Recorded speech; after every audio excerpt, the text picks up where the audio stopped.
The fluorescent lights of Henderson High School buzzed with their familiar electric hum on that Tuesday morning in March 2010, casting the same sterile glow they had for decades across worn linoleum floors and metal lockers that bore the scratches and stickers of countless students who had passed through these halls.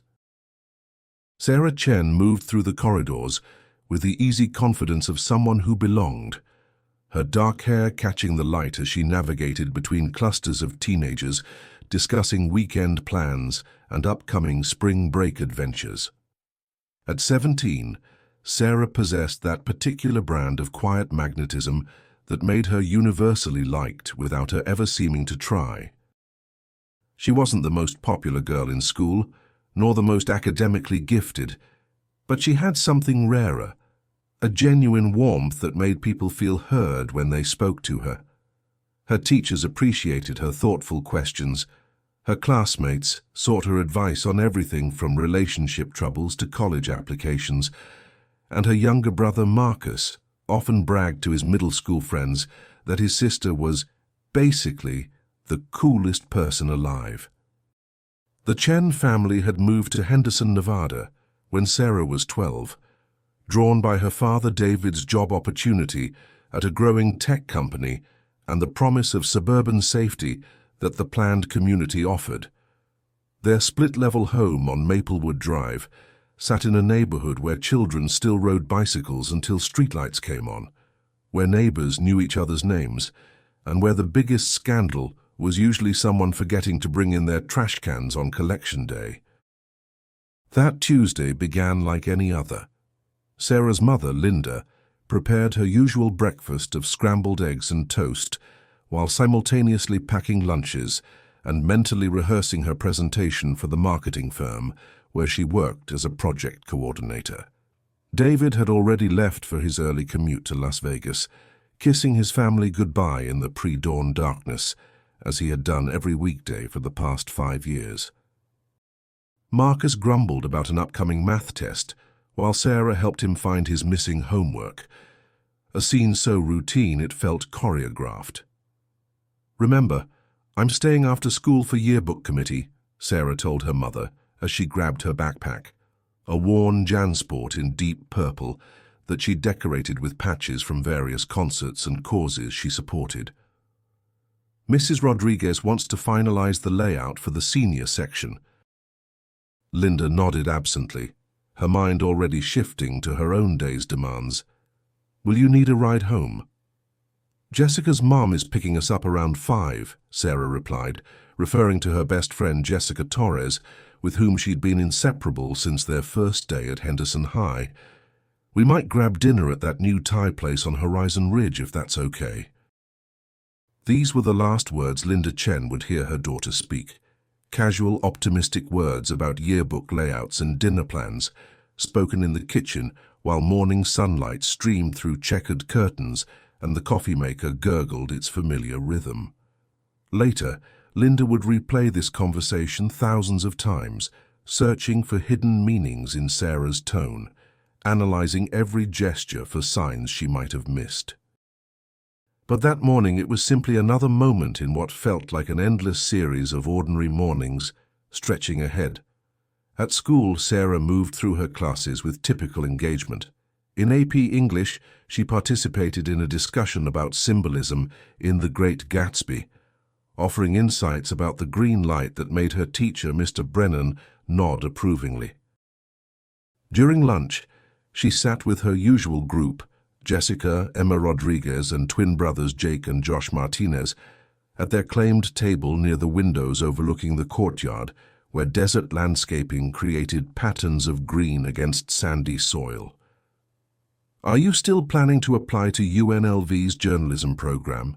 Emma asked, unwrapping a sandwich while eyeing Sarah's homemade spring rolls with obvious envy. Sarah nodded, her dark eyes bright with plans that felt solid and achievable. "My portfolio's almost ready. I want to focus on human interest stories, you know, the kind that make people feel less alone." It was such a Sarah thing to say, this desire to use her talents in service of human connection. Even at 17, she possessed an intuitive understanding that everyone carried hidden struggles, and she wanted to be the kind of journalist who could give voice to those experiences with dignity and compassion. The afternoon passed unremarkably.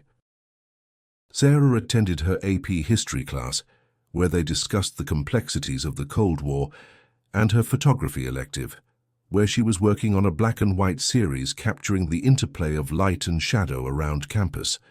She had inherited her father's artistic eye and her mother's attention to detail, and her teacher frequently displayed her work as examples of thoughtful composition. After final bell, Sarah made her way to the yearbook committee meeting in Mrs. Rodriguez's classroom. The room smelled of fresh paper and ink from the nearby printing lab, and afternoon sunlight slanted through windows, creating golden rectangles on desks covered with photo layouts and design mock-ups. Sarah took her usual seat next to Jessica, and they bent their heads together over page proofs, debating whether Jake Martinez's football photo should be larger or if they needed more candid shots from the homecoming dance. "I still think we need something that captures the real spirit of our class," Sarah mused, studying a spread that felt too formal, too posed. "These are nice photos, but they don't show who we really are." Mrs. Rodriguez, overhearing, smiled at Sarah's instinct for authentic storytelling. "What would you suggest?" Sarah considered this, tapping her pencil against her lip in a gesture her friends would have recognized as her thinking pose. "Maybe we could add some of those photos from lunch periods? Or the ones from when it snowed last month, and everyone was having that massive snowball fight in the parking lot. If stories like Sarah's move you to believe in the power of hope and the strength of human connection, we share them because they remind us that even in our darkest moments, there's always someone watching, someone caring, someone ready to act when it matters most." "What would you have done if you noticed someone who seemed afraid?" The meeting continued for another hour, with Sarah contributing ideas and feedback with her characteristic thoughtfulness. As 5 o'clock approached, she gathered her materials and helped stack chairs, chatting with Jessica about weekend plans and speculating about whether they'd both get accepted to their first-choice colleges. Jessica's mother arrived promptly, and Sarah waved goodbye to Mrs. Rodriguez before heading toward the parking lot.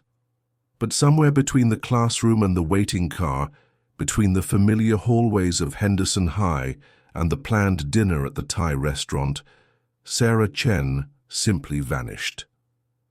Jessica waited in her mother's car for 10 minutes, then 15, growing increasingly puzzled. They called Sarah's cell phone, but it went straight to voicemail. They drove slowly around the school campus, checking the library, the gymnasium, even the bathrooms, thinking perhaps Sarah had forgotten something or stopped to talk with another teacher. By 6 o'clock, when Sarah hadn't appeared and wasn't answering her phone, Jessica's mother called the Chen house. Linda answered on the second ring, expecting to hear that the girls were running late but would be home soon. Instead, she heard words that would fracture her world. "We can't find Sarah. She was supposed to meet us in the parking lot an hour ago, but she never came out."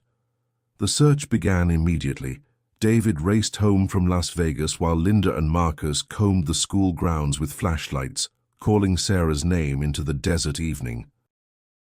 Henderson police arrived within the hour, their patrol car lights casting red and blue strobes across the empty parking lot, where Sarah's car sat exactly where she had left it that morning.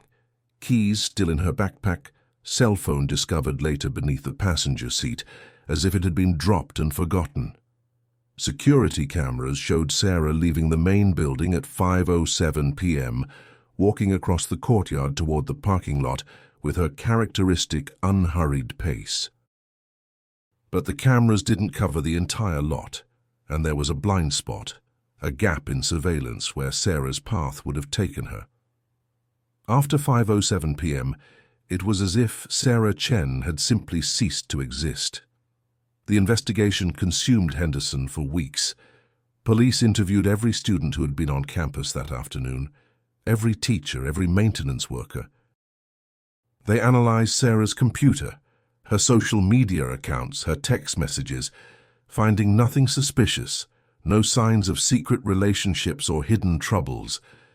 Sarah's life appeared exactly as it seemed, that of a well-adjusted teenager with loving family relationships, solid friendships, and realistic plans for her future. Volunteers searched the surrounding desert, following dry creek beds and checking abandoned buildings, hoping and dreading what they might find. Local news stations ran Sarah's photo nightly, and missing person flyers appeared on every bulletin board, telephone pole, and store window in Henderson. The entire community held its breath, waiting for news that never came. Days became weeks, weeks became months, and slowly, inevitably, the active search shifted to cold case status. The Chen family never stopped looking, never stopped hoping, but life in Henderson gradually resumed its rhythm around the Sarah-shaped absence that no one could explain or accept. The yearbook was published that spring with a dedication page featuring Sarah's photo and the words "Until you come home," a phrase that would haunt everyone who knew her for years to come. The disappearance of Sarah Chen sent shockwaves through Henderson that extended far beyond the immediate circle of family and friends who knew her personally.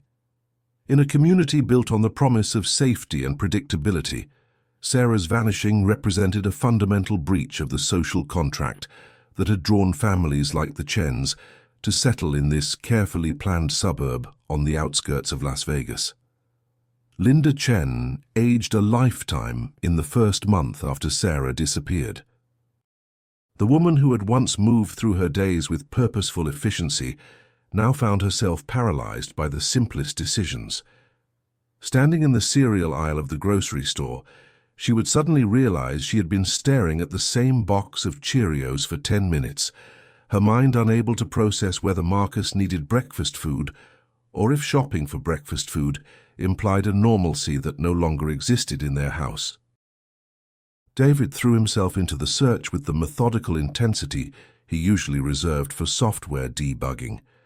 He created spreadsheets tracking every lead, mapped search areas with GPS coordinates, and established a command center in what had been Sarah's bedroom, covering her walls with timelines, photographs, and contact information for every law enforcement agency, private investigator, and volunteer organization willing to help. He took a leave of absence from work that gradually became permanent, burning through the family's savings as he pursued leads that grew increasingly desperate and unlikely. Marcus, only 14 when his sister disappeared, found himself adrift in a house where grief had settled like dust over everything familiar.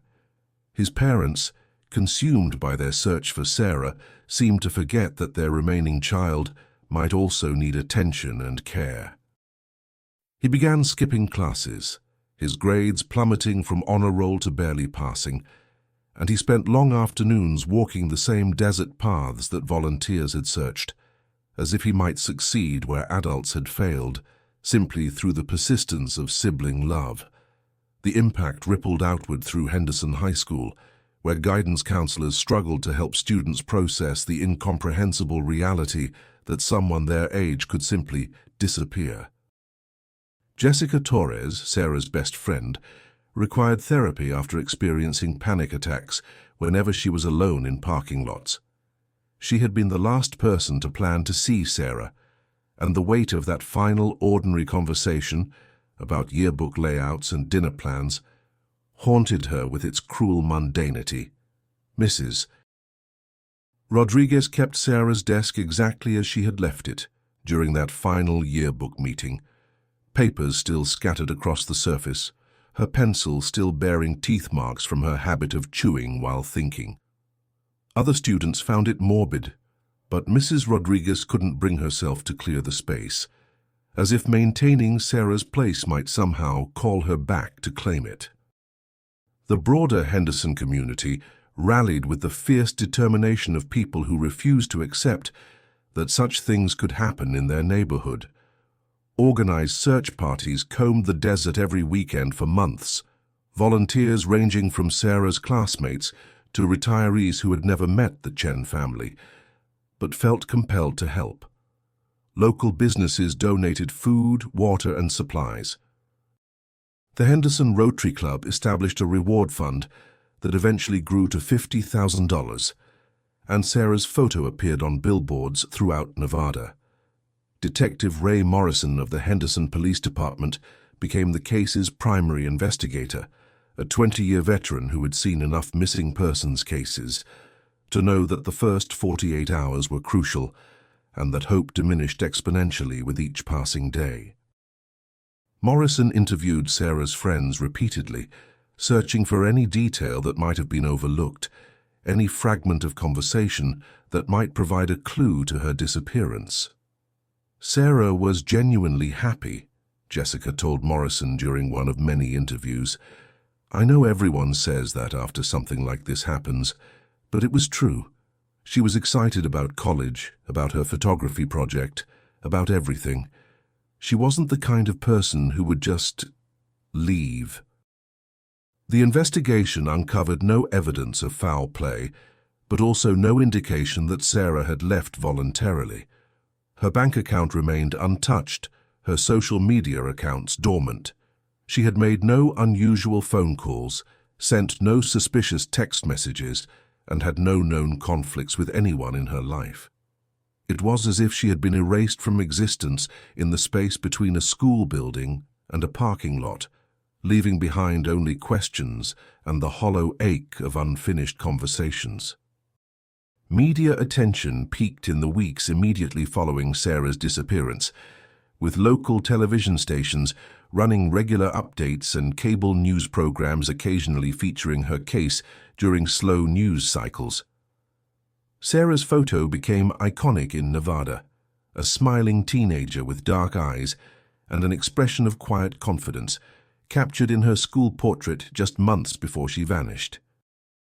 But as weeks turned to months without new developments, coverage gradually diminished, relegated to anniversary stories and occasional updates when similar cases emerged elsewhere. The first anniversary of Sarah's disappearance brought renewed media attention and a fresh wave of tips that led nowhere. The Chens organized a candlelight vigil in the high school parking lot, drawing hundreds of community members who stood in silent solidarity as Linda Chen spoke about hope and the importance of never giving up. David Chen, gaunt and haunted after a year of relentless searching, barely managed to speak, his voice breaking as he thanked the community for not forgetting his daughter. By the second anniversary, attendance at the memorial service had dwindled to family, close friends, and a handful of dedicated volunteers who had made Sarah's case their personal mission. Detective Morrison still returned calls from the Chens promptly, but he had other active cases demanding his attention, and the Sarah Chen file had grown thick with dead ends and false leads. The high school continued holding its annual Sarah Chen Scholarship fundraiser, awarding money to graduating seniors who demonstrated Sarah's combination of academic achievement and community service. Her photo remained in the main hallway trophy case, surrounded by flowers that teachers and students refreshed regularly. But for newer students who had never known her, Sarah became more symbol than person, a cautionary tale about the fragility of safety in seemingly secure places. Linda Chen returned to work after 6 months, moving through her days at the marketing firm, like a ghost inhabiting her former life. Colleagues treated her with careful kindness, avoiding topics that might trigger painful memories, but the effort required to maintain professional composure exhausted her. She would arrive home each evening and immediately check the answering machine, hoping for news that never came. David never returned to his job in the tech industry. The precision and logic that had once made him successful in software development now served only to highlight the maddening absence of answers in Sarah's case. He became a fixture at police stations and FBI field offices, always polite but increasingly desperate, carrying binders of evidence and theories that grew more elaborate and less plausible with each passing month.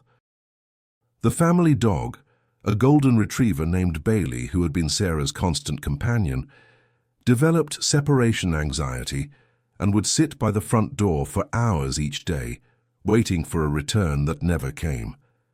Even animals, it seemed, could sense that something fundamental had shifted in the Chen household, that the easy rhythms of family life had been replaced by the constant tension of unresolved grief.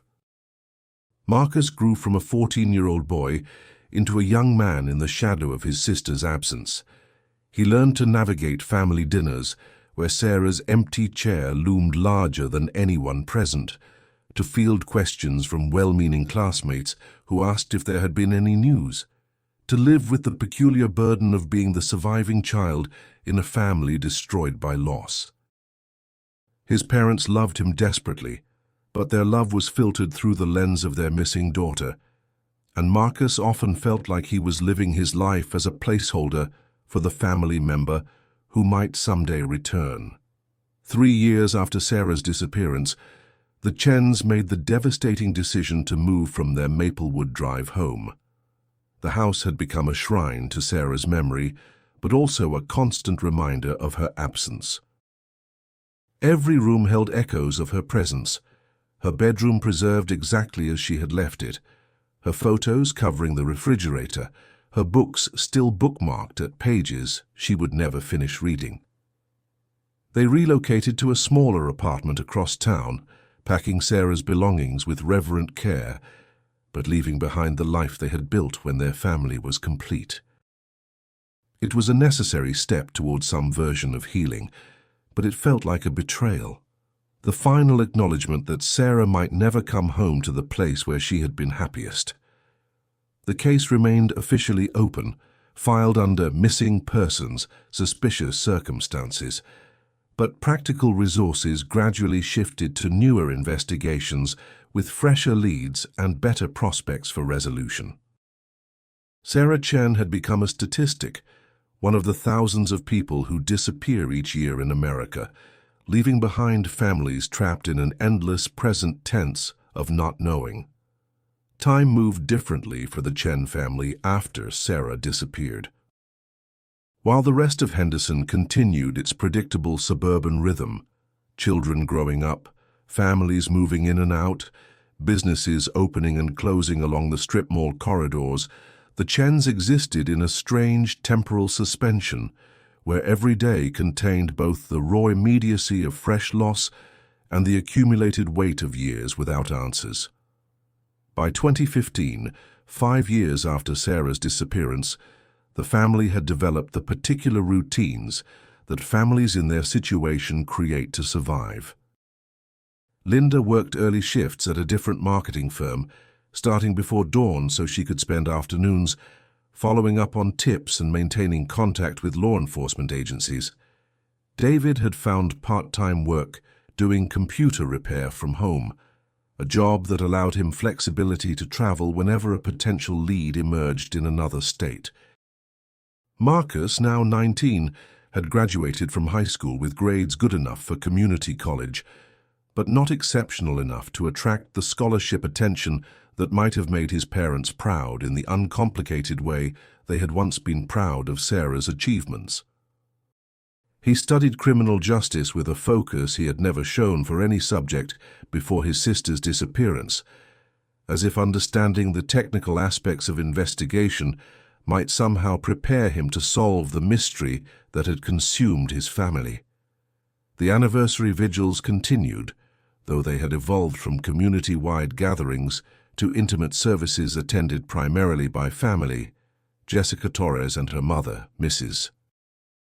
Rodriguez from the high school, and Detective Morrison, who had been promoted but remained personally invested in Sarah's case. These annual rituals served multiple purposes. They honored Sarah's memory, demonstrated the family's ongoing hope, and provided a focal point for media attention that might generate new tips. Linda had learned to parse the different categories of tips that came in response to anniversary coverage.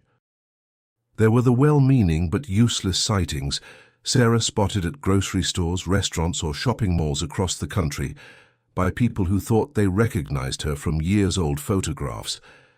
There were the cruel hoaxes, individuals who claimed to have information about Sarah's fate, but demanded money or attention in exchange for revelations that never materialized. Most painful were the tips from other families with missing loved ones, people who saw in Sarah's case a reflection of their own unbearable situations and reached out seeking comfort or guidance that the Chens were too depleted to provide. Detective Morrison had been honest with the family about the statistical realities of their situation. Missing persons cases that remained unsolved after the first year had increasingly poor prospects for resolution. Sarah's case had been assigned to the cold case unit, where it received periodic review, but no active investigation unless new evidence emerged. Morrison assured the Chens that any credible lead would be pursued immediately, but he also gently suggested that they might benefit from counseling to help them process their ongoing grief. The suggestion of counseling created the first serious conflict between Linda and David since Sarah's disappearance. Linda interpreted it as evidence that even Detective Morrison was giving up hope, while David saw it as a practical acknowledgement that they needed help learning to live with uncertainty. Their argument, conducted in harsh whispers in their apartment's small kitchen, revealed how differently they had processed 5 years of searching without results. "She's still out there," Linda insisted, her voice carrying the brittle intensity that had become her default setting. "I know she is." A mother knows these things. David, exhausted by half a decade of following leads that went nowhere, wanted to believe his wife, but found himself struggling with a truth he couldn't voice, that some part of him had begun to hope that Sarah was dead rather than suffering whatever fate had befallen her. It seemed like a betrayal of everything they had fought for, but the alternatives his imagination conjured during sleepless nights were too terrible to sustain indefinitely. Marcus navigated between his parents' different approaches to grief, learning to provide emotional support to adults who had forgotten how to care for themselves, let alone their surviving child. He had become prematurely mature, shouldering responsibilities that should have belonged to parents who were fully present in their own lives. His friends from high school had scattered to colleges and jobs, leaving him increasingly isolated in a social landscape where his family's tragedy made him an uncomfortable reminder of how quickly ordinary lives could be destroyed. The physical spaces that had once been associated with Sarah gradually changed or disappeared entirely. Henderson High School renovated its main building, removing the trophy case where Sarah's memorial photo had been displayed. The new design was sleeker and more modern, but it erased one of the few public acknowledgments of Sarah's existence.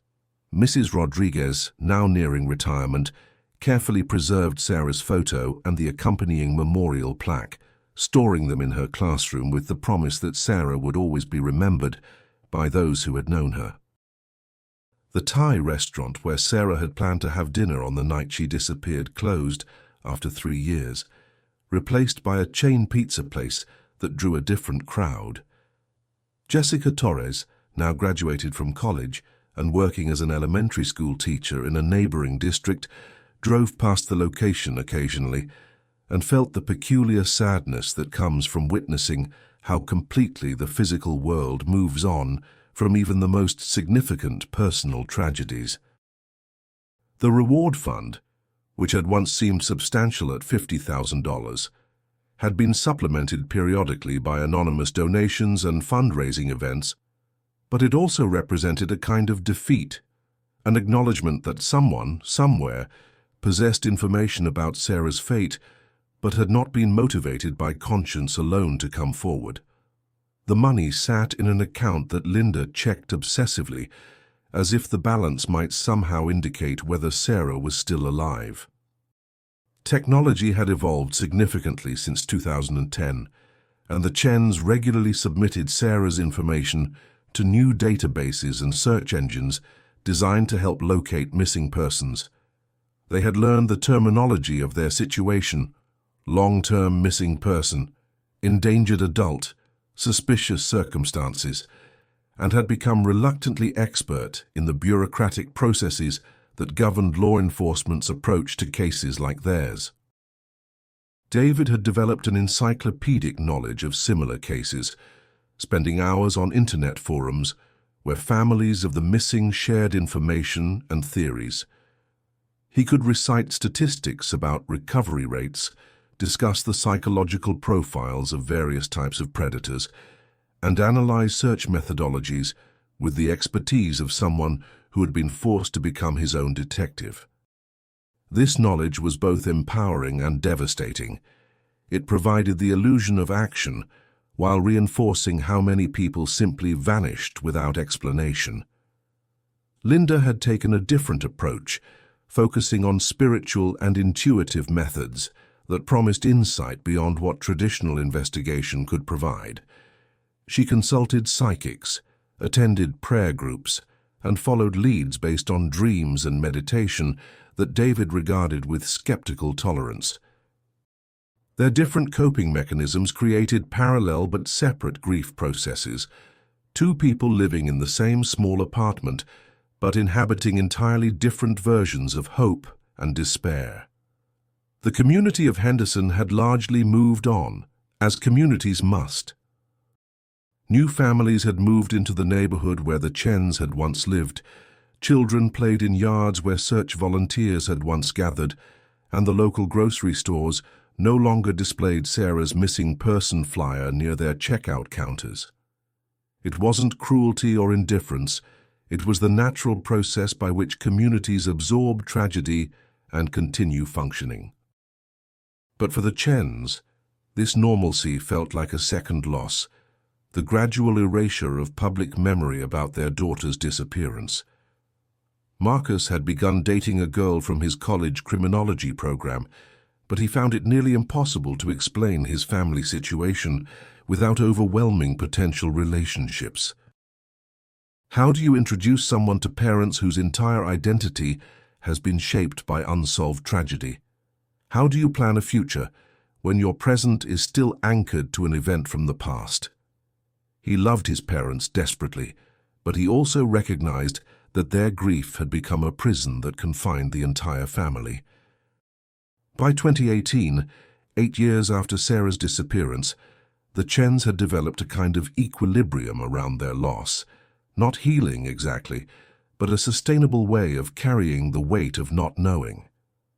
They had learned to function within their grief rather than hoping to move beyond it, accepting that uncertainty would be a permanent condition of their lives rather than a temporary obstacle to overcome. The case file in Detective Morrison's office had grown thick with reports, interviews, and dead-end investigations, but it had also grown dusty from lack of recent activity. Morrison, now a sergeant, still took calls from the Chens promptly and treated their ongoing anguish with genuine respect, but privately he had classified Sarah's case among those mysteries that would likely never be solved, not because the investigation had been inadequate, but because some disappearances occur in ways that leave no discoverable trace. Sarah would have been 25 in 2018, old enough to have graduated from college, begun a career, perhaps started a family of her own. Linda and David tried not to think about the life Sarah should have been living, but the absence of milestones, graduation, first job, wedding, grandchildren, created a shadow calendar of losses that accumulated year after year. They had learned to navigate birthdays and holidays with careful rituals that acknowledged Sarah's presence in their lives while accepting her physical absence. But each passing year made it harder to maintain hope for her return. The most difficult aspect of their situation was not the absence of Sarah herself, but the absence of closure that would allow them to grieve properly and begin the process of rebuilding their lives. They existed in a perpetual state of suspended animation, unable to move forward but unwilling to give up, trapped in a story that had no ending because they had no way of knowing how it was supposed to end. The autumn of 2019 brought unexpected changes to the Chen family's carefully constructed routines around grief and searching. Marcus had transferred to a 4-year university in California, finally accepting a partial scholarship that would allow him to complete his criminal justice degree while putting some necessary distance between himself and the weight of his family's unresolved tragedy.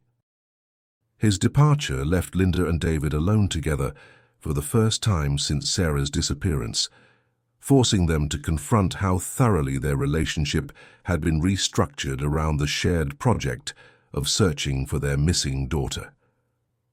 Linda had taken a position at a non-profit organization that helped families of missing persons navigate the complex landscape of law enforcement resources, media attention, and legal procedures. The work was emotionally demanding. She spent her days talking with newly devastated parents whose children had just disappeared, offering the kind of practical guidance she wished someone had provided during those first chaotic weeks after Sarah vanished. But it also gave her a sense of purpose beyond her own family's situation, a way to transform their suffering into something that might help others avoid the mistakes and false hopes that had consumed years of their search. David had gradually scaled back his obsessive investigation activities, accepting part-time consulting work that used his technical skills in database management and analysis. He still maintained Sarah's missing person website, updated her information in national databases, and responded to tips that came through various channels, but he no longer approached these tasks with the desperate urgency that had characterized his first years of searching. It wasn't acceptance exactly, but a recognition that sustainable grief required pacing, that he could honor Sarah's memory and maintain hope for answers without destroying what remained of his own life. Detective Morrison had retired from the Henderson Police Department, but he maintained unofficial contact with the Chens and continued to review Sarah's case periodically. His replacement, Detective Amanda Walsh, was younger and brought fresh perspectives to cold cases, but she also lacked the personal investment that Morrison had developed over nearly a decade of working with the Chen family. Walsh was professional and thorough, but the Chens missed Morrison's paternal concern and his intuitive understanding of how law enforcement procedures affected families in their situation. The 10th anniversary of Sarah's disappearance in March 2020 coincided with the beginning of the COVID-19 pandemic, which forced the cancellation of their traditional memorial service and created new challenges for maintaining public awareness of Sarah's case.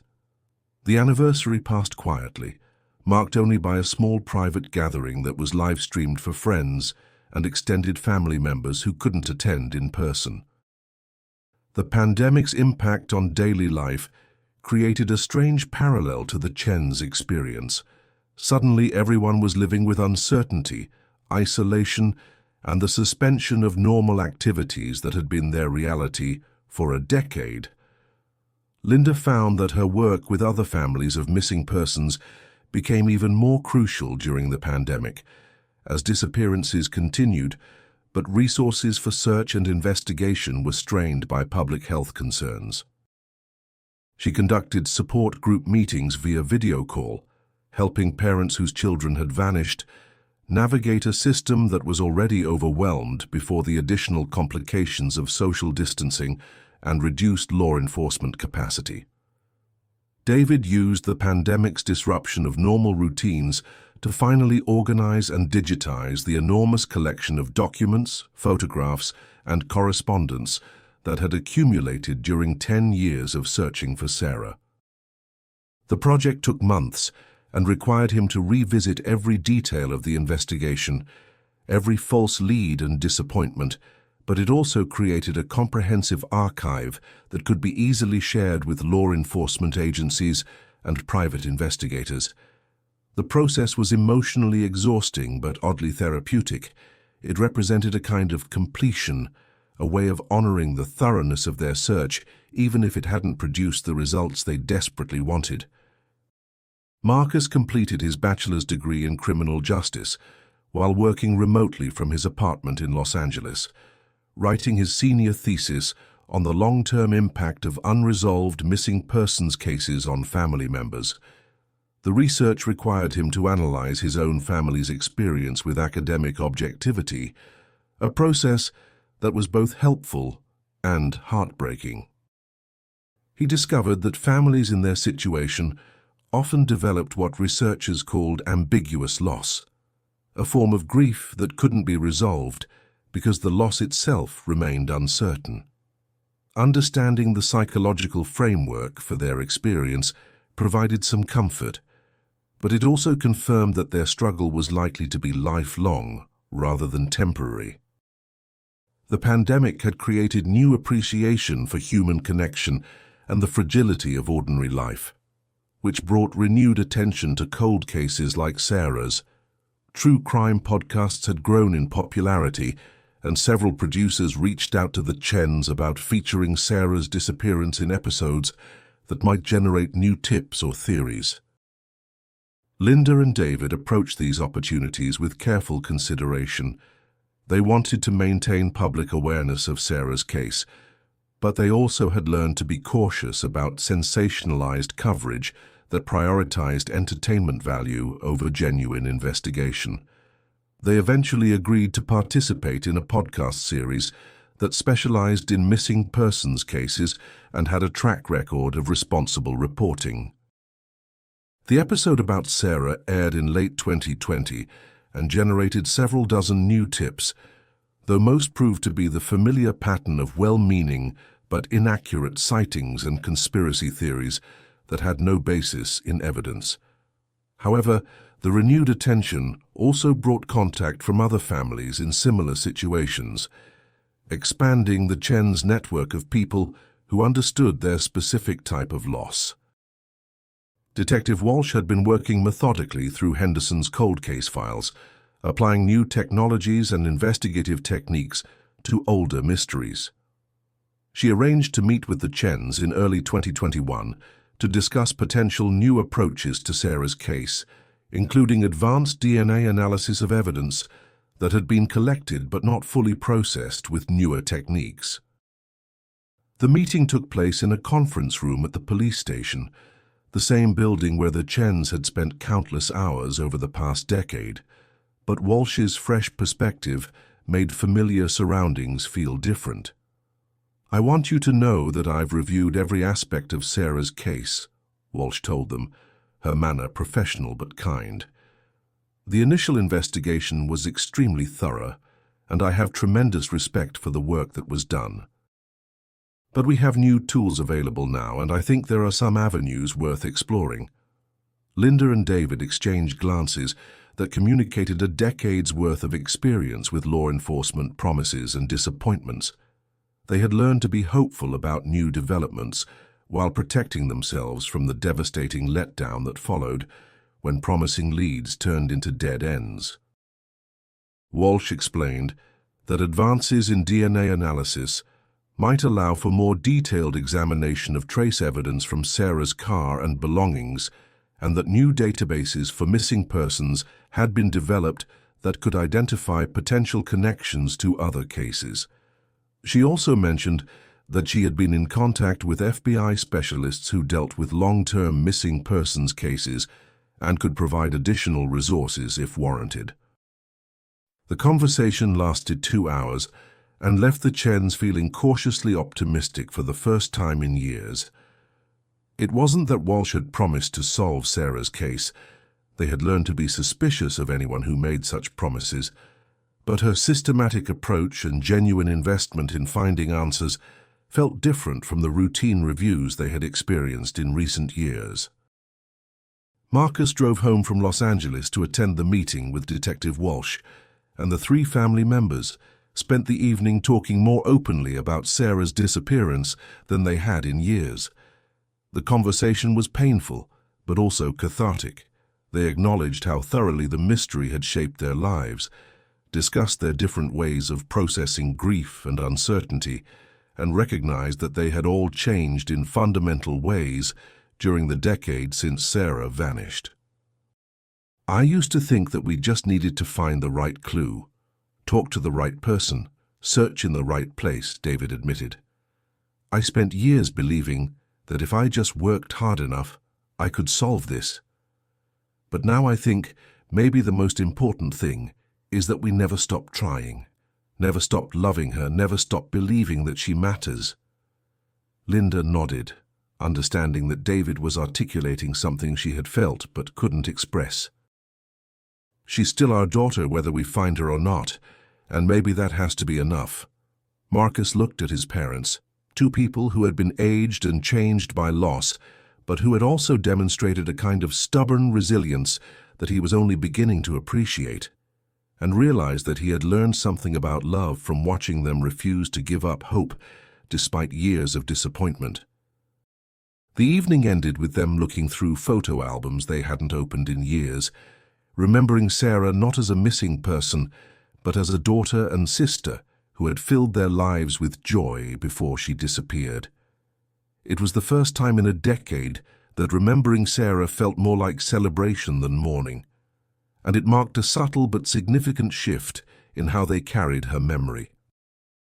As 2021 progressed, the Chens continued their work with missing persons advocacy while allowing themselves to imagine different kinds of futures than they had contemplated in years past. Linda began dating someone she met through her non-profit work, a man whose brother had disappeared 20 years earlier, and who understood the particular challenges of loving someone whose grief could not be neatly resolved. David started taking photography classes, rediscovering an artistic interest he had abandoned after Sarah's disappearance, and found that creating images helped him process emotions he couldn't express in words. Marcus had graduated and was working for a victim advocacy organization in Los Angeles, but he visited Henderson regularly and had begun to envision ways he might eventually move back to help his parents while building his own independent life. The family was learning slowly and carefully how to honor Sarah's memory and maintain hope for answers, while also allowing themselves to live in the present rather than being trapped entirely in the past. They had no way of knowing that across the country, in a small Georgia town, a grocery store clerk named Maria Santos was beginning to notice troubling patterns in the behavior of a customer who shopped late at night, always alone, and always seemed frightened of something that no one else could see. 3,000 miles from Henderson, in the small Georgia town of Millbrook, Maria Santos had worked the evening shift at Jenkins Family Grocery for almost 15 years. The store occupied a corner lot on Main Street, its faded yellow brick facade and hand-painted signs giving it the timeless quality of small-town businesses that had survived by serving their communities with quiet reliability rather than flashy marketing. Maria knew most of her regular customers by name, their usual purchases, and often the personal circumstances that brought them through her checkout line seeking comfort foods during difficult times or celebration treats for family milestones. At 52, Maria possessed the particular wisdom that comes from spending decades observing human behavior in the intimate setting of a neighborhood grocery store. She could read the stories written in shopping carts, the elderly customer buying single-serving meals who was probably dealing with recent loss, the young mother purchasing generic brands and counting coupons who was stretching a tight budget, the college student loading up on energy drinks and instant food who was surviving on determination and caffeine. Maria had learned that grocery stores revealed truths about people's lives that they might never share in casual conversation, and she had developed an instinct for recognizing when customers needed an extra moment of kindness or understanding. Millbrook itself was the kind of town that existed in the spaces between larger cities, sustained by a combination of agriculture, small manufacturing, and the steady business of people who preferred the pace and familiarity of rural life to urban conveniences. The population hovered around 8,000, large enough to support essential services, but small enough that newcomers were noticed and eventually either integrated into the community fabric or remained permanently marked as outsiders. It was during the late autumn of 2021 that Maria first noticed the young woman who would later capture her attention and concern. She appeared sometime after 10 o'clock on a Tuesday evening, moving through the aisles with the careful efficiency of someone who wanted to complete her shopping and leave as quickly as possible. She was Asian, probably in her 20s, with long dark hair that she kept pulled back and eyes that seemed to catalogue exits and potential threats rather than product prices and selections. The woman purchased basic necessities: bread, milk, canned soup, generic pain relievers, and paid with cash, avoiding eye contact and speaking only when necessary to complete the transaction. There was nothing particularly unusual about the encounter, but something about the woman's hypervigilant body language and the way she flinched when the automatic door chimed upon her exit made Maria remember her long after other customers from that evening had faded from memory. Over the following weeks, the woman became a regular late-night customer, always arriving alone and always maintaining the same careful distance from other shoppers and staff members. Maria began to notice details that accumulated into a picture of someone living in circumstances that were probably not entirely voluntary. The woman never used a shopping cart, carrying only what she could hold in her arms as if she needed to be ready to leave quickly. She consistently chose the checkout lane farthest from the store's main entrance, positioning herself where she could observe anyone entering or leaving. Most tellingly, she displayed a pattern of startled responses to unexpected sounds, dropped items, closing doors, even Maria's gentle attempts at friendly conversation. Maria had raised 4 children and helped raise several grandchildren, giving her extensive experience with recognizing signs of fear and distress in young people. But this woman's wariness felt different from typical teenage anxiety or even the nervousness of someone dealing with ordinary life stresses.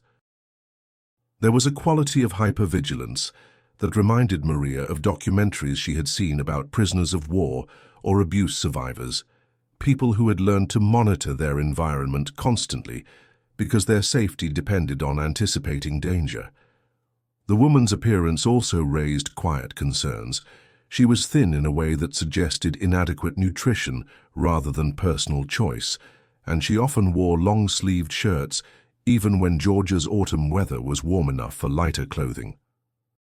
Maria glimpsed what looked like finger-shaped bruises on the woman's wrist when she reached for her wallet during one transaction, marks that appeared and faded according to patterns that suggested they were regularly refreshed.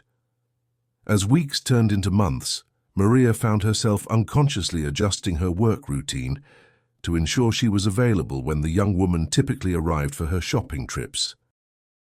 She began preparing for these encounters by clearing her checkout area of clutter and minimizing potential sources of sudden noise that might startle her nervous customer. Maria's supervisors occasionally questioned why she preferred working the evening shift when most employees wanted earlier hours, but she had enough seniority and reliability that her scheduling preferences were accommodated without extensive explanation. The breakthrough in Maria's understanding came during a particularly busy evening in early 2022, when a delivery truck backfired in the parking lot just as the young woman was approaching Maria's checkout counter. The sound, which might have startled anyone, caused the woman to drop her shopping basket and crouch behind a display rack, her entire body trembling with what was clearly a panic response far out of proportion to the actual threat. Maria immediately left her checkout station and approached slowly, speaking in the same calm tone she had used with her own children during nightmares and emergencies. "It's okay, honey. It was just a truck outside. You're safe in here with me."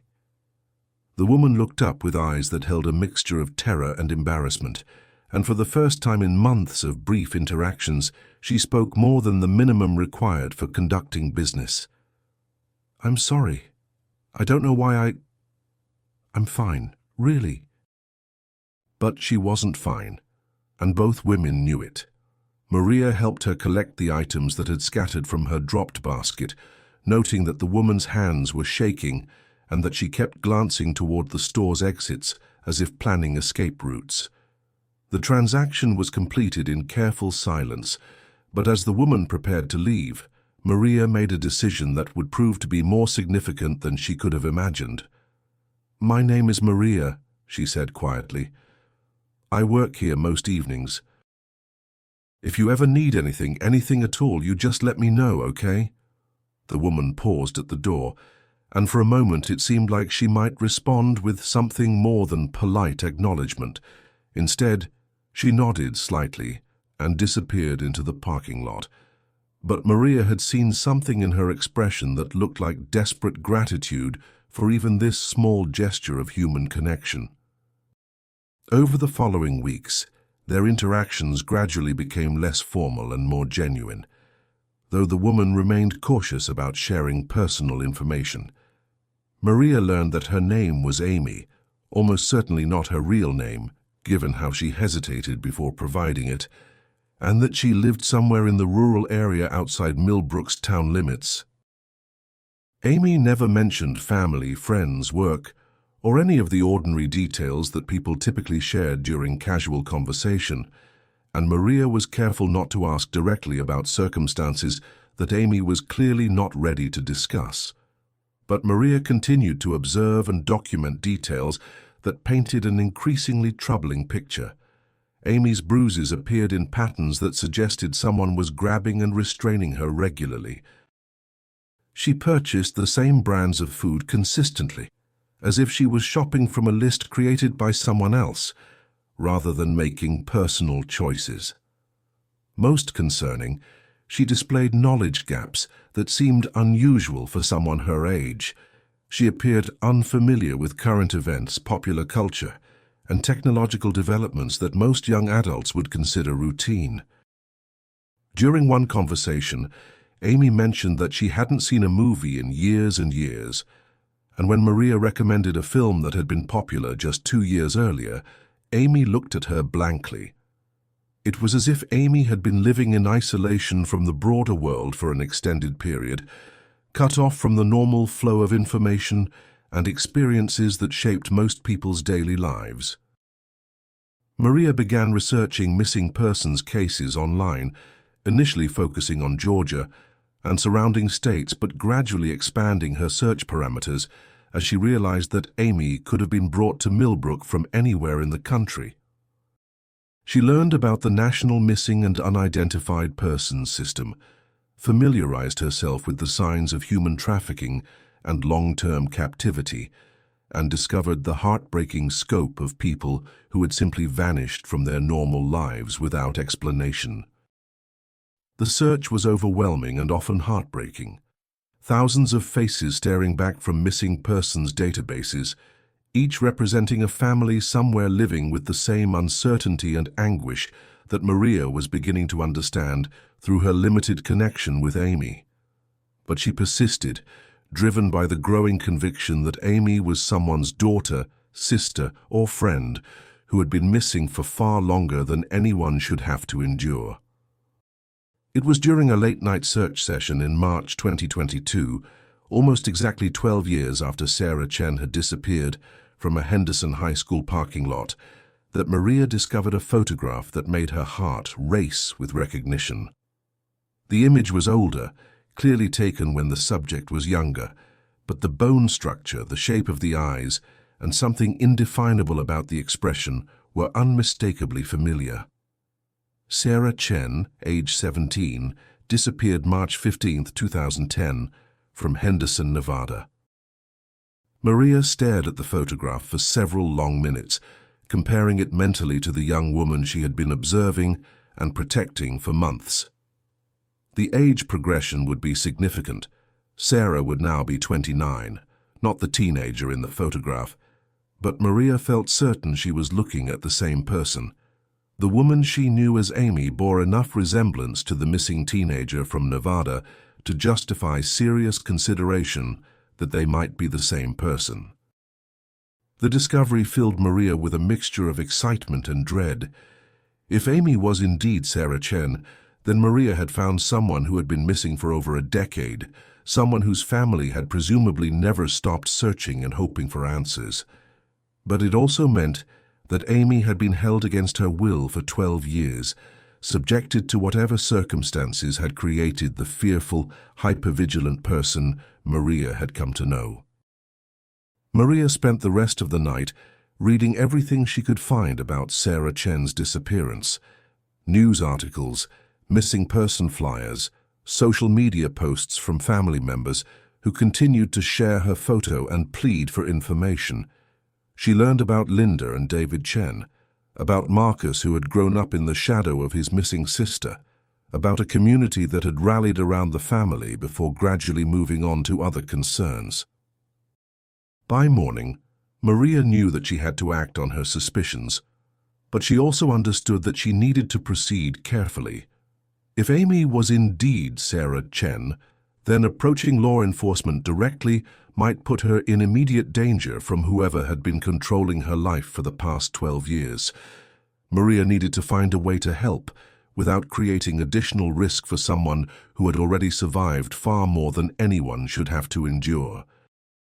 The weight of her discovery left Maria feeling simultaneously empowered and terrified. She held information that could reunite a family and solve a mystery that had consumed years of investigation, but she also held responsibility for someone whose safety might depend on how wisely she chose to act on what she knew. The spring of 2022 brought unseasonably warm weather to Georgia, and Maria Santos found herself working longer shifts at Jenkins Family Grocery as the store prepared for the increased business that came with warmer temperatures and tourist season. The extra hours allowed her more opportunities to observe Amy, and the additional income helped fund the private investigation resources Maria had begun using to verify her suspicions about Amy's true identity.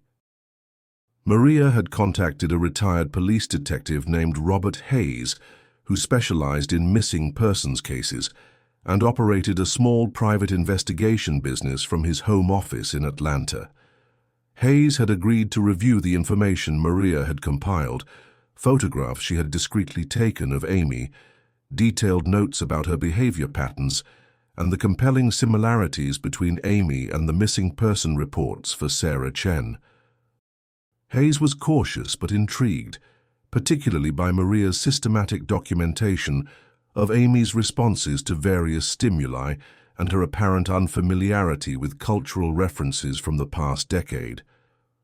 Long-term captivity cases are rare, but they do happen, Hayes explained during one of their phone conversations. The behavioral patterns you're describing, hypervigilance, social isolation, apparent control by others, are consistent with someone who has been held against their will for an extended period.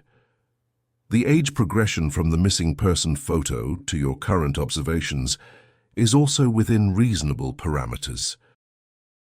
Hayes recommended that Maria continue her careful observation while he contacted colleagues in law enforcement who had experience with recovery operations for trafficking victims and long-term missing persons.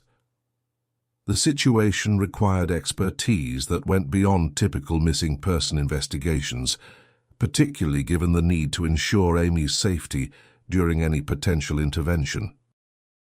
Meanwhile, Maria had begun developing a more personal relationship with Amy during their regular late-evening encounters at the grocery store. She offered small kindnesses, a cup of coffee from the store's machine on cold nights, an extra few minutes of patient conversation. When Amy seemed particularly distressed, gentle inquiries about whether Amy needed any assistance with transportation or other practical matters. Amy remained guarded, but Maria sensed that she was hungry for human connection and genuine kindness. During one conversation, Amy mentioned that she rarely had opportunities to talk with other people, a statement that confirmed Maria's suspicions about her isolated living situation. When Maria asked if Amy had family in the area, Amy's response was telling, "I used to have a family, a long time ago." The phrase haunted Maria because it suggested that Amy retained memories of a life before her current circumstances, but spoke of that life as if it belonged to someone else or existed in a past too distant to feel real. It was exactly the kind of psychological adaptation that Maria had read about in materials describing how kidnapping victims coped with long-term captivity. The breakthrough Maria had been both hoping for and dreading came on a humid evening in late June. Amy arrived at the store later than usual, moving with obvious pain and favoring her left side as she walked through the aisles. When she approached Maria's checkout counter, the fluorescent lighting revealed bruises on her neck that were too severe to be accidental and too recent to be healing from an earlier incident. "Amy, honey, are you hurt?" Maria asked gently, abandoning any pretense of casual customer service. Amy's eyes filled with tears, but she shook her head quickly. "I'm fine. I fell down some stairs." It was clearly a lie, and both women knew it. Maria had heard enough domestic violence stories during her years in retail to recognize the standard explanations that victims offered for injuries that were obviously caused by someone else. But she also recognized that pushing too hard for the truth might cause Amy to stop coming to the store entirely, cutting off their only connection. "Well, if you ever need help with anything, medical attention, a safe place to stay, someone to talk to, you know I'm here, right?" Maria said, making sure her tone conveyed both concern and availability without pressure. Amy nodded, completing her transaction quickly. But as she prepared to leave, she turned back toward Maria with an expression of desperate vulnerability. "Maria, if someone needed to contact their family after a very long time, but they were scared about what might happen, how would they do that?" The question hung in the air between them, loaded with implications that made Maria's heart race. This was the opening she had been waiting for, the moment when Amy might be ready to accept help, but it was also the moment when Maria's response could determine whether Amy felt safe enough to continue trusting her or became too frightened to return. "Well," Maria said carefully, "there are people whose job it is to help in situations like that. People who know how to contact families safely and how to make sure everyone involved is protected. Would you like me to find out about those kinds of people?" Amy stared at Maria for several long seconds, and Maria could almost see the internal struggle between hope and fear playing out in her expression. Finally, Amy nodded slightly. "Maybe. Can you just find out? Not do anything yet, just find out?" "Of course, honey. I'll find out what options there are, and then we can talk about it when you're ready." Amy left the store that night with what looked like the first genuine expression of hope Maria had seen in months of observation.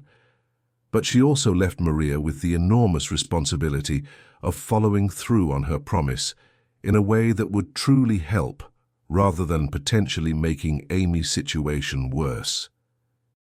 That night, Maria called Detective Hayes and explained the evening's conversation.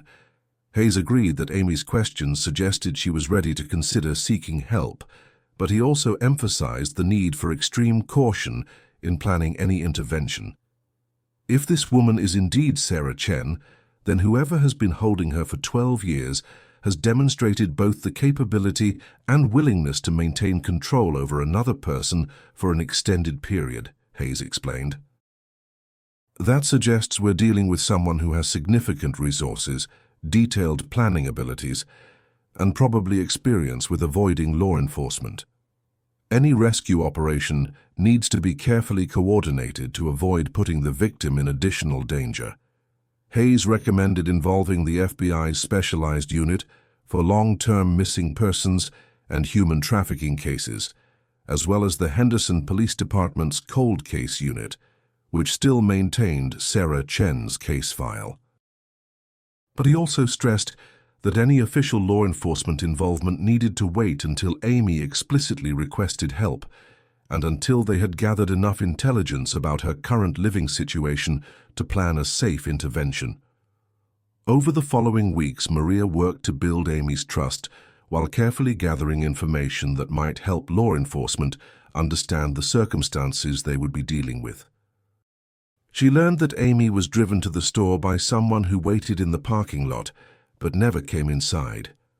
Always the same vehicle, a dark-colored pickup truck with tinted windows. Amy's shopping trips always lasted exactly the same amount of time, suggesting that she was working within strict parameters, established by whoever controlled her movements. Most significantly, Amy began asking questions that revealed her awareness that many years had passed since she had been part of normal society.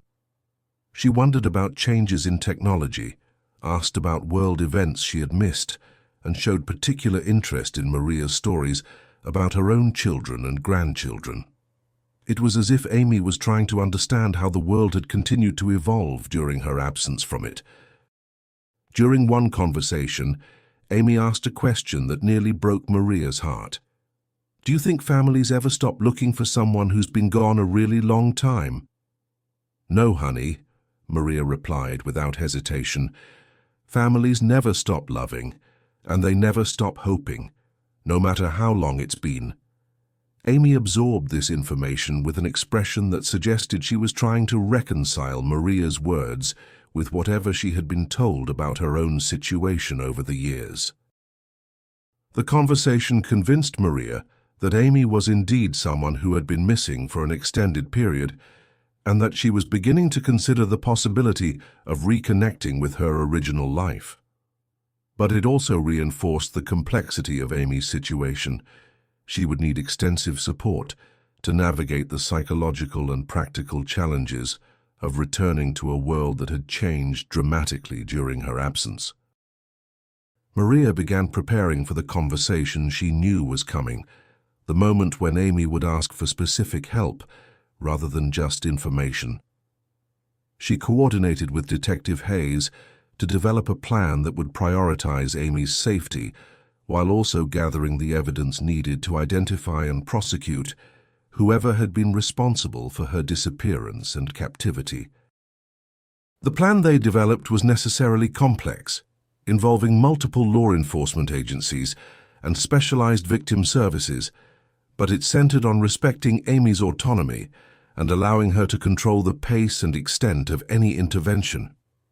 After 12 years of having no control over her own life, Amy would need to feel that she was making her own choices about how and when to seek help. As summer progressed toward autumn, Maria watched Amy gradually become more open to the possibility of change. The conversations between them had evolved from careful pleasantries to genuine exchanges about hopes, fears, and the future. Amy still displayed all the signs of someone living under coercive control, but she also showed increasing evidence of someone preparing mentally for the possibility of escape. Maria knew that the next phase of their relationship would be the most dangerous, the period when Amy would need to move from considering help to actually accepting it, when theoretical planning would become concrete action, and when whoever had controlled Amy for over a decade would discover that their victim was no longer entirely under their control. But Maria also knew that Amy had survived 12 years of captivity and had maintained enough of her essential self to recognize genuine kindness and to hope for something better. If Amy was indeed Sarah Chen, then she had proven herself to be stronger than anyone should have to be, and Maria was determined to help her reclaim the life that had been stolen from her so many years ago. The grocery store continued its quiet rhythm of daily commerce, but Maria understood that she and Amy were approaching a moment that would change everything, not just for them, but for a family in Nevada that had never stopped hoping for their daughter's return. The call came on a Tuesday morning in early September 2022, while Linda Chen was reviewing case files at the non-profit organization where she helped other families navigate the bewildering landscape of searching for missing loved ones. Detective Walsh's name appeared on her phone screen, and Linda felt the familiar mixture of hope and dread that had accompanied every law enforcement contact for the past 12 years. "Mrs. Chen, I need you and your husband to come to the station as soon as possible," Walsh said, her voice carrying an unusual tension that immediately put Linda on high alert. "We've received some information about Sarah's case that requires immediate attention."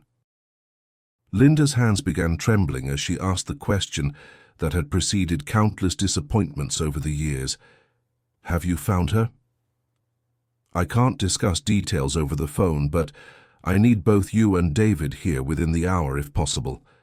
And Mrs. Chen, you might want to call Marcus. He should probably be here too." The drive to the Henderson Police Department passed in a blur of traffic lights and half-formed prayers. David had left his consulting work immediately upon receiving Linda's call, and they sat in tense silence as familiar neighborhoods scrolled past their car windows. They had made this drive so many times over the past decade, responding to potential breaks in the case, providing additional information to investigators, attending updates that usually delivered more questions than answers. But something felt different about this summons. Detective Walsh's tone had carried an urgency that Linda hadn't heard since the first days after Sarah's disappearance, and the request for Marcus to travel from Los Angeles suggested that whatever information had emerged was significant enough to warrant gathering the entire family. Marcus had booked the first available flight from LAX and was driving directly from McCarran Airport to meet his parents at the police station. During the drive, he called to tell them he was 30 minutes away, his voice tight with the same mixture of anticipation and protective skepticism that had become his default response to any development in Sarah's case. Detective Walsh met them in the same conference room where they had received countless updates over the years, but her demeanor was unlike anything they had experienced during previous meetings. She appeared to be working from detailed notes, and several thick file folders were arranged on the table in front of her. "Before I begin, I want you to know that what I'm about to tell you is still developing, and we're working with multiple agencies to verify information and coordinate response," Walsh said, her professional tone not entirely masking an underlying excitement. "3 days ago, I received a call from the FBI's Atlanta field office regarding a possible match to Sarah's case." Linda felt David's hand find hers under the table, and she could hear her own heartbeat in the silence that followed Walsh's words. "A grocery store clerk in Georgia contacted law enforcement about a customer she's been observing for several months," Walsh continued. "The customer matches Sarah's general description and age progression, and her behavior suggests someone who has been held under coercive control for an extended period." The room seemed to contract around Linda as she tried to process what she was hearing. After 12 years of false leads and dead ends, the possibility that Sarah might actually have been found felt simultaneously too good to be true and exactly what they had never stopped hoping to hear. "The clerk, Maria Santos, has been documenting her observations and has provided law enforcement with photographs and detailed behavioral notes," Walsh explained. "We've had specialists in missing persons and human trafficking review the materials, and they believe there's sufficient evidence to warrant a coordinated investigation." Marcus arrived during Walsh's explanation, slipping into the conference room with the efficient quiet of someone who had learned to navigate family crises with minimal disruption. Walsh briefly updated him before continuing with information that would prove to be the most significant development in Sarah's case since her original disappearance. "The woman has been shopping at this grocery store for approximately 10 months, always alone, always paying cash, and always displaying signs of hypervigilance and fear," Walsh said. She recently asked the clerk about how someone could contact their family after being away for a very long time, which prompted the clerk to reach out to law enforcement. Linda was crying before she fully understood why, tears streaming down her face as she tried to comprehend that her daughter might be alive, that the endless years of uncertainty might finally be approaching resolution. David was asking practical questions about location and timeline, his engineering mind automatically shifting into problem-solving mode even as his emotions threatened to overwhelm his composure. "Where is she? Is she safe? When can we see her?" Linda managed to ask through her tears. Walsh held up a cautioning hand. "The situation is extremely delicate. If this woman is Sarah, then she's been held against her will for over 12 years, and whoever is responsible is still actively controlling her movements. Any intervention has to be carefully planned to ensure her safety." The detective explained that the FBI's specialized units were coordinating with local law enforcement in Georgia to establish surveillance and develop intelligence about the woman's living situation. The goal was to identify everyone involved in her captivity and to plan a rescue operation that would safely remove her from danger while preserving evidence for prosecution. The timeline for action depends on several factors, including the woman's willingness to cooperate and our ability to gather enough information to ensure a successful intervention, Walsh said, "But I want you to understand that we're treating this as our highest priority case." Marcus was studying the photographs that Walsh had shared, distant images taken with a cell phone camera that showed a young woman who bore a resemblance to his sister, but also looked profoundly changed by whatever she had experienced during her years away from their family. "How do we know it's really her?" he asked, his voice carrying the protective skepticism that had helped him survive more than a decade of false hopes and cruel disappointments. Walsh acknowledged the validity of his question and explained the multi-step verification process that was already underway. DNA comparison would provide definitive identification, but investigators were also working to establish other forms of confirmation, including dental records and distinctive physical characteristics that had been documented before Sarah's disappearance. "There's something else," Walsh said, consulting her notes. The woman told the grocery clerk that she used to have a family a long time ago. When asked about contacting relatives, she specifically mentioned being afraid, but wanting to know if families ever stop looking for someone who's been gone for a very long time. The phrase hit Linda like a physical blow. It sounded exactly like something Sarah would say, thoughtful, careful, concerned about how her absence might have affected the people she loved. But it also revealed the psychological impact of 12 years in captivity, the way extended isolation and control could make someone's original life feel distant and uncertain. The meeting continued for 2 more hours as Walsh outlined the coordination between multiple law enforcement agencies, the resources being deployed for the investigation, and the timeline for potential action. The Chens would be kept informed of major developments, but they were also cautioned about the need for absolute secrecy to protect both the investigation and Sarah's safety. As they prepared to leave the police station, Walsh provided them with contact information for victim services specialists who worked with families of recovered missing persons. "If this woman is Sarah, you need to understand that she's been through experiences that will have changed her in fundamental ways. Reunion with family is wonderful, but it's also complex and challenging for everyone involved." The drive home passed in stunned silence as the 3 family members tried to process the possibility that their years of searching and hoping might finally be approaching an end. Linda stared out the window at the familiar streets of Henderson, trying to imagine Sarah seeing these same places after 12 years of absence, trying to reconcile the teenager who had disappeared with the adult woman who might soon be coming home. That evening, They called extended family members and close friends to share the news, emphasizing the need for privacy while also acknowledging their need for support during what might prove to be the most significant development in Sarah's case since her disappearance. Jessica Torres, now married and living in California, cried when she heard the news and immediately began making plans to return to Henderson if Sarah was indeed found. David spent the night updating Sarah's missing person website and social media accounts, preparing for the possibility that they might soon be able to announce her recovery while also maintaining the careful secrecy that law enforcement had requested.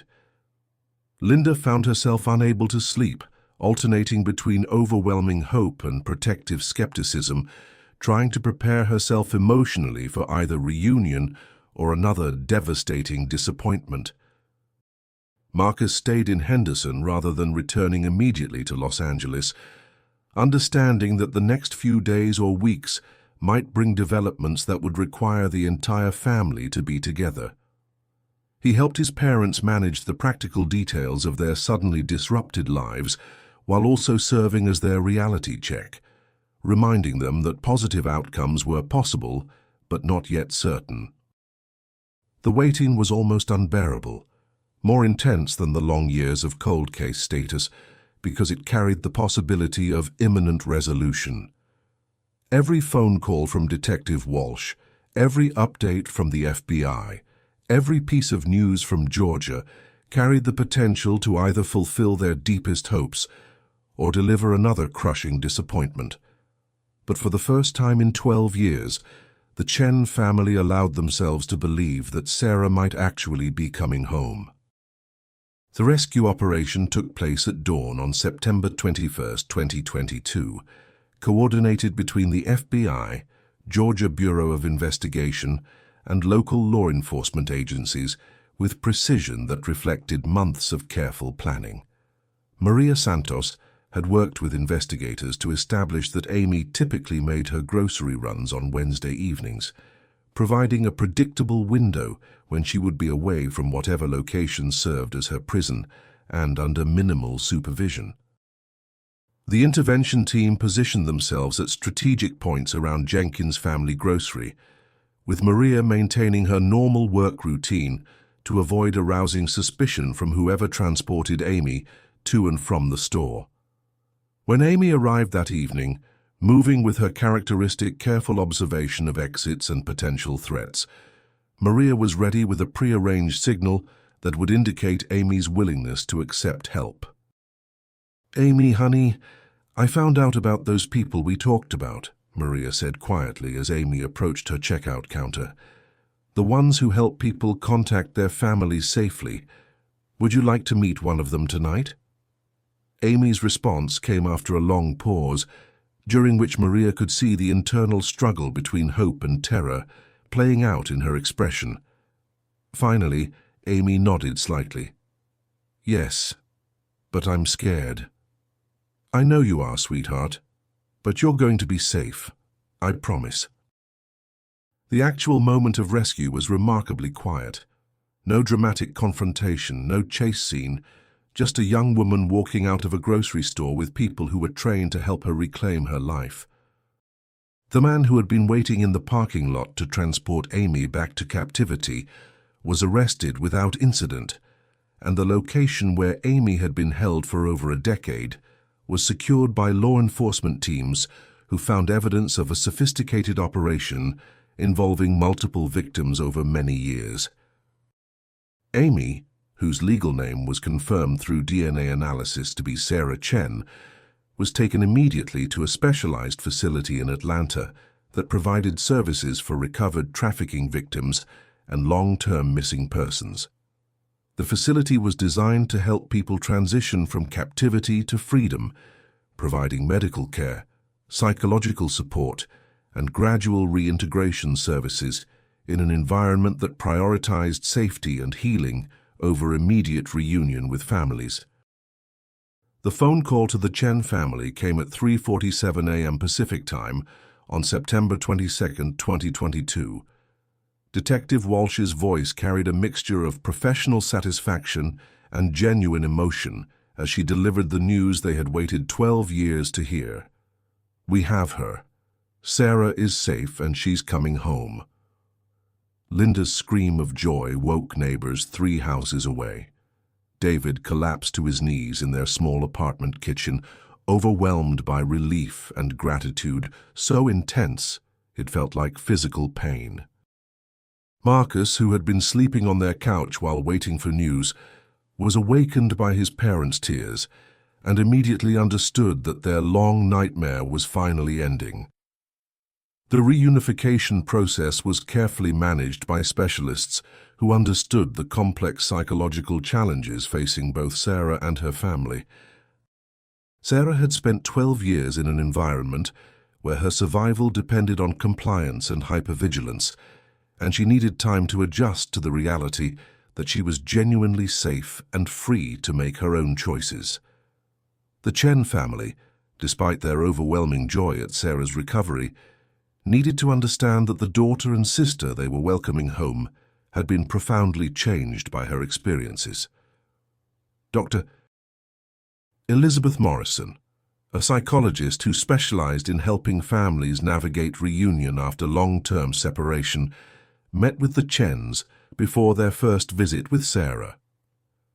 "Sarah remembers you, and she loves you, and she wants to be reunited with her family," Dr. Morrison explained.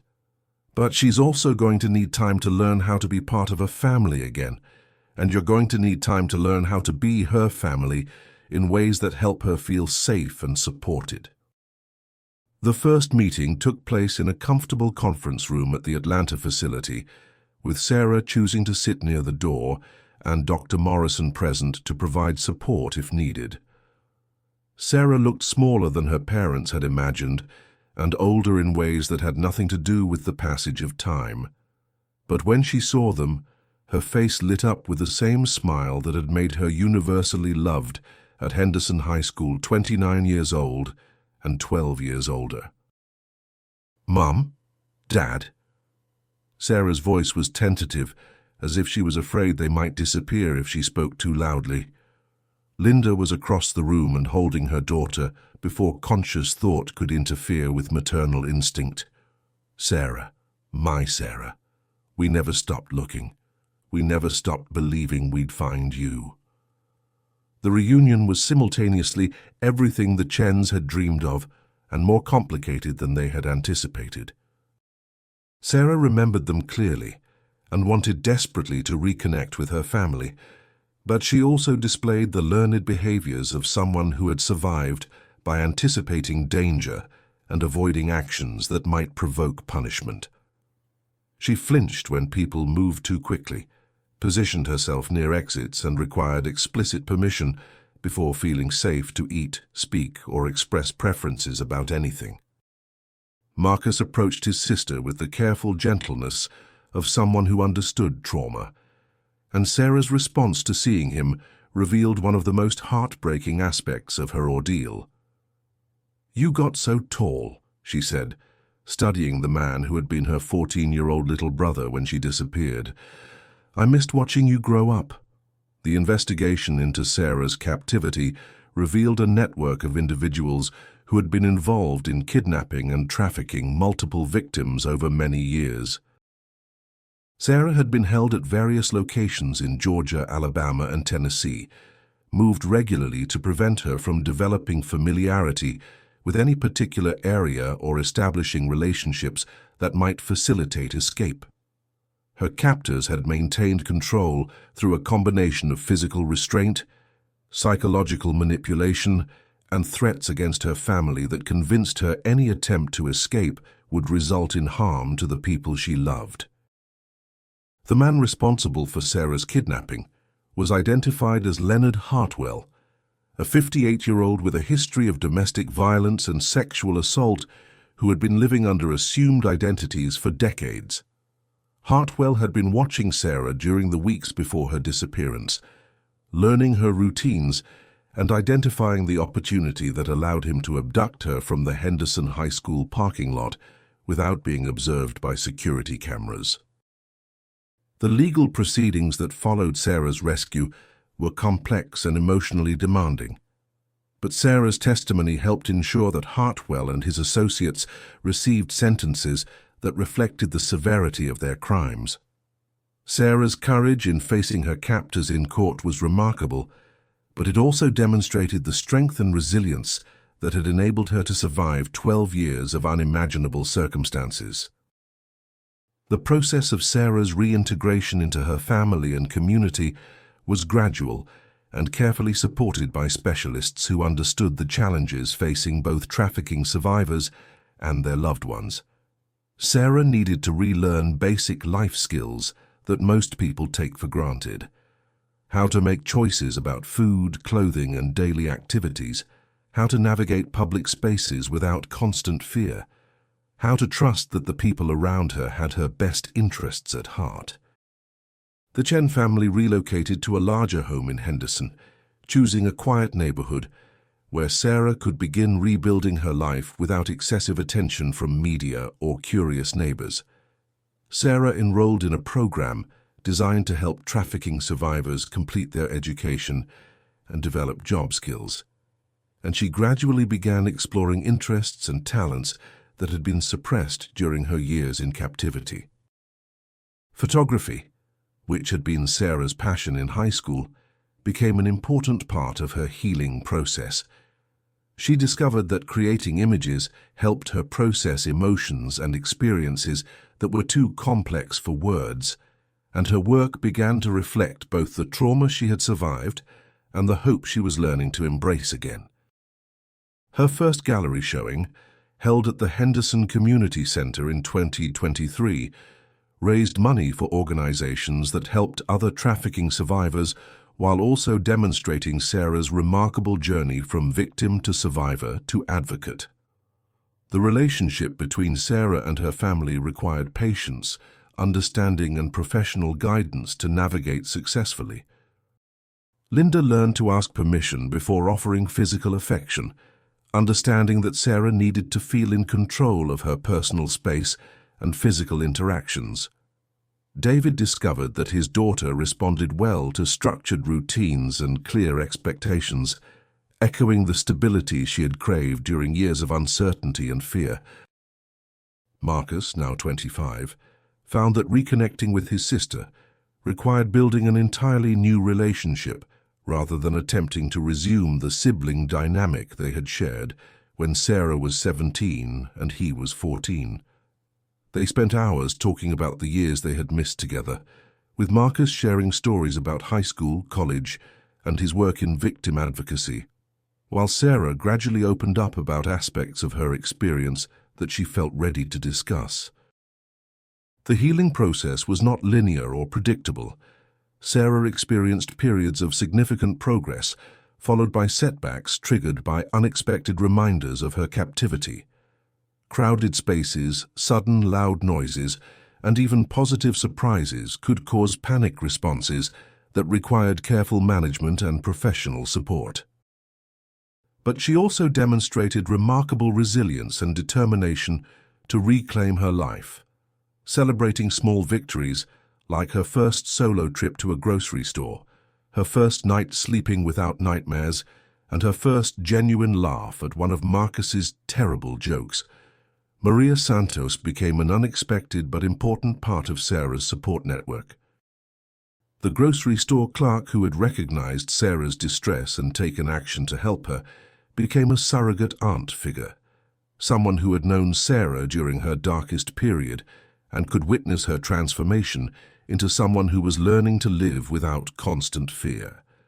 Maria attended Sarah's gallery opening and wept with pride at seeing the young woman she had helped rescue now using her experiences to help others.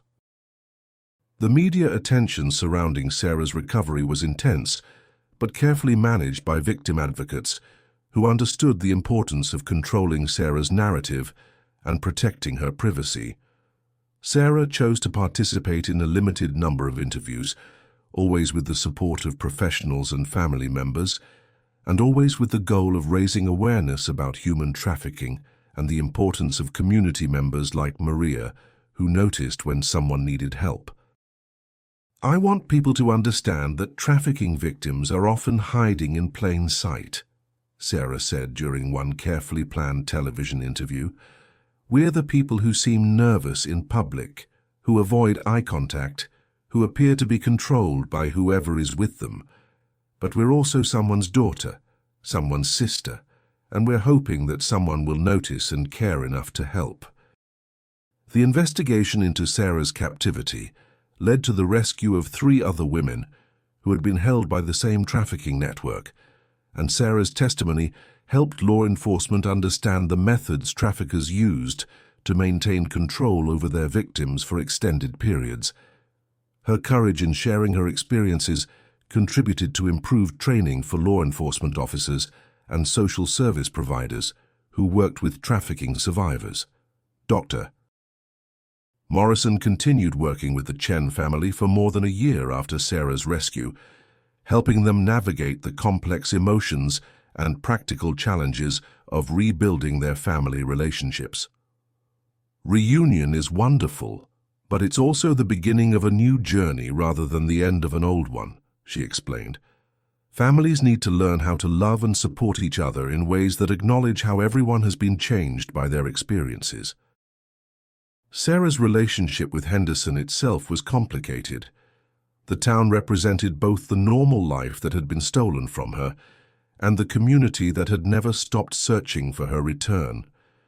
She chose to remain living there, but she also needed space to create new associations with places that had once held painful memories.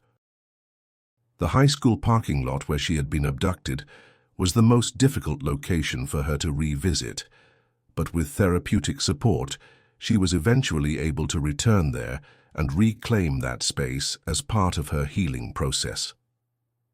Jessica Torres, Sarah's best friend from high school, approached reconnection with careful sensitivity, understanding that their friendship would need to be rebuilt rather than simply resumed.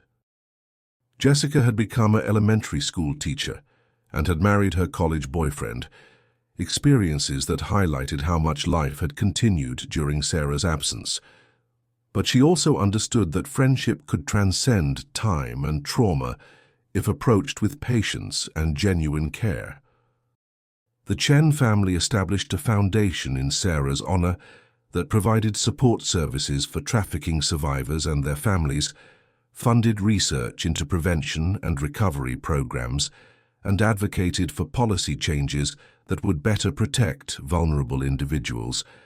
Sarah chose to become actively involved in the Foundation's work, using her experience to inform programs that might help other survivors and their families navigate the complex challenges of recovery and reunion. 2 years after her rescue, Sarah enrolled in college courses focusing on social work and victim advocacy, pursuing the career path that felt most aligned with her experiences and her desire to help others. The academic work was challenging. She had missed years of educational development and needed to overcome learning gaps created by her isolation, but she approached her studies with the same determination that had enabled her to survive captivity. The annual memorial services that had marked Sarah's disappearance were transformed into celebration events that honored both her survival and the community efforts that had contributed to her recovery. These gatherings became opportunities for Sarah to thank the many people who had never given up hope for her return, while also raising awareness about the ongoing problem of human trafficking and the importance of community vigilance. Sarah's romantic relationships required careful navigation with professional support. The trauma of her captivity had affected her ability to trust others and feel safe in intimate relationships, but she was determined not to allow her past experiences to prevent her from building meaningful connections with others. With therapeutic guidance, she began dating someone she met through her advocacy work, another survivor who understood the unique challenges of rebuilding life after trauma. The legal proceedings concluded with substantial prison sentences for everyone involved in Sarah's captivity and trafficking, providing a sense of justice that was important for Sarah's healing process. But more meaningful to her was the knowledge that her testimony had helped prevent other people from experiencing similar trauma and had contributed to the rescue of other victims. Marcus completed his graduate degree in criminal justice and joined the FBI's unit, specializing in missing persons and human trafficking cases, inspired by his sister's experience and his family's journey through the investigation process. His personal understanding of how these cases affected families made him particularly effective in his work with other families facing similar situations. Linda and David gradually learned to live with joy again, rather than the constant anticipation of tragedy that had characterized their lives for 12 years. They celebrated ordinary milestones: Sarah's first college course completion, her first job interview, her first solo vacation, with the deep appreciation of people who understood how precious normal life experiences could be. The house on Maplewood Drive, where Sarah had grown up, was eventually sold, but the new owners were told about its history and chose to maintain a small garden in Sarah's honor. The gesture was symbolic of how the broader Henderson community had integrated Sarah's story into its collective memory, not as a tragedy, but as a reminder of the importance of never giving up hope and always being willing to help when someone needs assistance. Sarah's photography evolved to include portraits of other trafficking survivors, each image capturing the strength and resilience of people who had endured unimaginable circumstances and chosen to rebuild their lives. Her work was exhibited nationally and internationally, raising awareness about human trafficking, while also demonstrating the power of art to transform trauma into advocacy. 5 years after her rescue, Sarah stood in the same Henderson High School parking lot where she had been abducted, surrounded by family, friends, and community members who had gathered to dedicate a memorial garden in honor of all missing persons and their families. The location that had once represented the worst moment of her life had been transformed into a place of hope and remembrance. "I spent 12 years believing I would never see this place again," Sarah said during the dedication ceremony. "But I'm standing here today because people never stopped looking, never stopped caring, and never stopped believing that everyone deserves to come home. Maria Santos saw someone who needed help and chose to act. My family never gave up hope. This community never forgot me. And now I'm here to tell other survivors that healing is possible, that coming home is possible, and that there are always people willing to help if we're brave enough to ask." The garden featured plants that bloomed in different seasons, ensuring that something was always growing, always reaching toward the light. A small plaque read, "For all those still finding their way home, and for those who helped them on their journey." As Sarah walked through the garden with her family, her camera capturing images of new growth emerging from carefully tended soil, she embodied the truth that had sustained her through the darkest years of her captivity, that love endures, that hope survives, and that even after the longest absence, it's possible to come home. If stories like Sarah's move you to believe in the power of hope and the strength of human connection, we share them because they remind us that even in our darkest moments, the melodies of love continue to play, waiting to guide us home. Subscribe to our YouTube channel to hear more stories that touch the soul and inspire the heart.